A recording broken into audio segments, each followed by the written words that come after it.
کیا. ایک بزرگ تھے، ساری زندگی وہ زبان پر میں کا لفظ نہیں آنے دیتے تھے. وہ فرماتے تھے اسی لفظ نے شیطان کا بیڑا غرق کیا تو یہ لفظ زبان پہ نہیں آنے دوں گا. جب کوئی بات کرنا ہوتی تو کسی اور لفظ سے تعبیر کرتے، اور انہوں نے اس بات کا التزام کیا کہ یہ لفظ زبان پہ نہ آئے. اچھا، ایک شخص نے سنا تو اس نے کہا لو ان کی زبان پہ میں کیوں نہیں آتا، میں جاتا ہوں ان کی زبان پہ یہ لفظ آئے ہی آئے. اپنی ڈیوٹی ہوتی ہے نا، اپنا کام ہوتا ہے. تو بزرگوں کے پاس چلے گئے، وہ بیٹھے ہوئے تھے، نماز کا وقت قریب تھا. کہا حضرت ایک مسئلہ پوچھنے آیا ہوں. کہا پوچھئے. کہا کہ شیطان کو کس چیز نے برباد کیا تھا؟ کہ حضرت اب تو کہیں گے کہ میں نے اس کا بیڑا غرق کیا تھا. تو کہوں گا جیسے بھی لبوں پہ لفظ تو آ ہی گیا نا، لیکن وہ بھی بڑی بصیرت والے تھے، سمجھ گئے کہ اس کی نیت میں کھوٹ کیا ہے. اتقوا فراست المومن فإنہ ینظر بنور اللہ. مومن کی فراست قلبیہ سے ڈرا کرو، وہ اللہ کے دیے ہوئے نور سے دیکھ لیتا ہے. تو کہا کہ بیٹے رک جاؤ، نماز بالکل تیار ہے، نماز ہو جائے گی تو پھر اس موضوع پہ بات ہوتی ہے. خیر جماعت ہوئی، سلام پھرا تو حضرت خود ہی مخاطب ہوئے کہ کسی نے پوچھا تھا کہ شیطان کو کس چیز نے برباد کیا.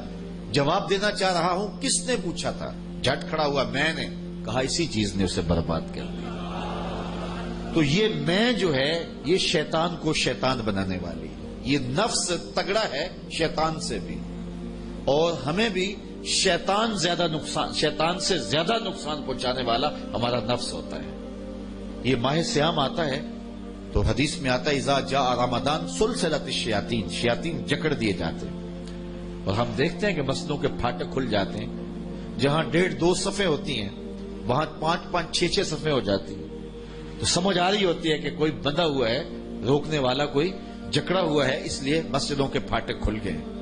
لیکن اس کے باوجود بھی کم تولا جا رہا ہوتا ہے، کم ناپا جا رہا ہوتا ہے، نظر بھٹک رہی ہوتی ہے، خیال بہک رہے ہوتے ہیں، حسد بغض کینے پل رہے ہوتے ہیں. تو یہ سب کچھ کیوں ہے؟ اس لیے کہ نفس موجود ہے.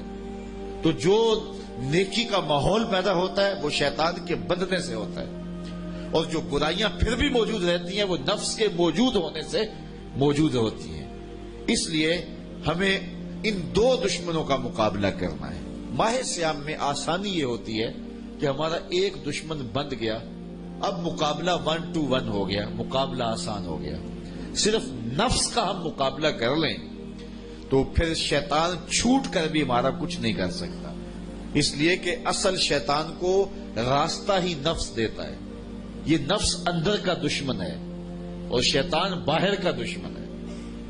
اور جب تک اندر والا ساتھ نہ دے تو باہر والا کچھ نہیں کر سکتا. ہمارے دیہاتوں میں چوری ہو جائے تو بوڑھے بزرگ لوگ بیٹھتے ہیں کہ چور کہاں سے آیا، تو ایک نقطے پہ سارے متفق ہوتے ہیں کہ جو بھی ہے کوئی گھر کا بھیتی ضرور ہے، کوئی اندر کا بندہ ضرور ہے.